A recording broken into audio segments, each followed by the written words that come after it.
कितना जनसंख्या बा तनी अमाउंट के भाई भजन कितना आदमी सुनते वाले तनी हाथ उठाई वाह उठाई उठाई के भजन सुन रहे भैया तनी हाथ उठाई ईमानदारी पूर्वक और बार बार प्रणाम बा जे भजन के रहुआ सभी यही भजन से हमारा पहचान बनल ये भजन में कितना आशीर्वाद प्यार देनी ना जाने कौन कौन देश में ही भजन बाजन बा ये आप सबके प्यार बा ये आप सबके आशीर्वाद बा और फिर से आप सबके बीच में हमारे को भजन होता लक्ष्मण देवरवा टू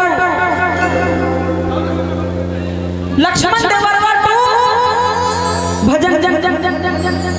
बहु भजन के उतने प्यार के आशा ना पूरा विश्वास बा ओ कैसने बड़े मोर लक्ष्मण देवरवा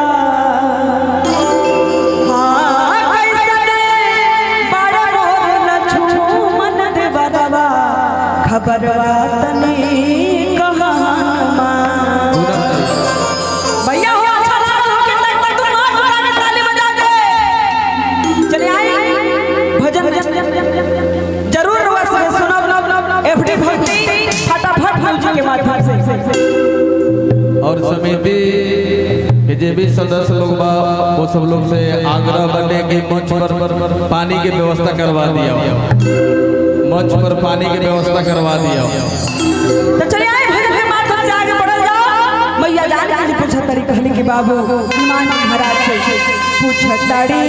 सिया हो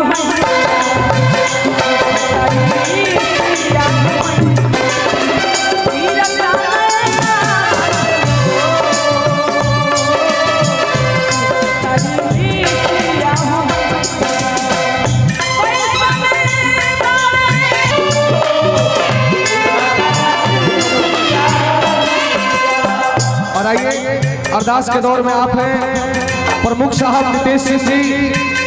जिनके द्वारा इस दरबार में 500 रुपए की अरदास आई है। फिर बजरंगबली से कामना करेंगे कि उनकी झोली में 500 के बदले 5 लाख भर दे और उनकी सभी मनोकामनाएं पूर्ण हो। जय श्री राम।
स्टेज के साथ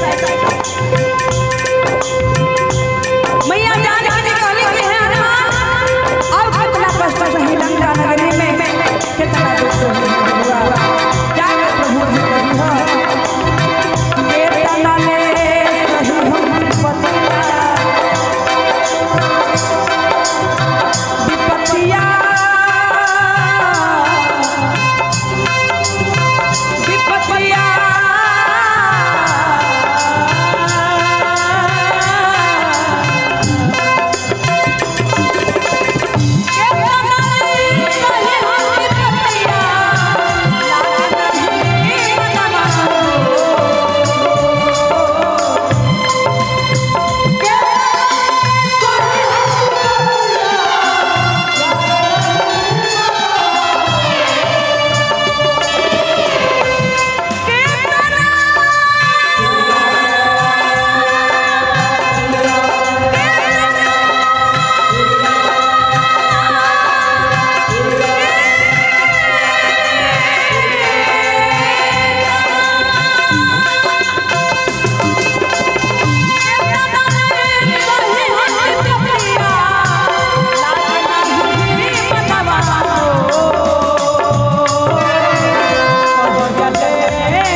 खड़ी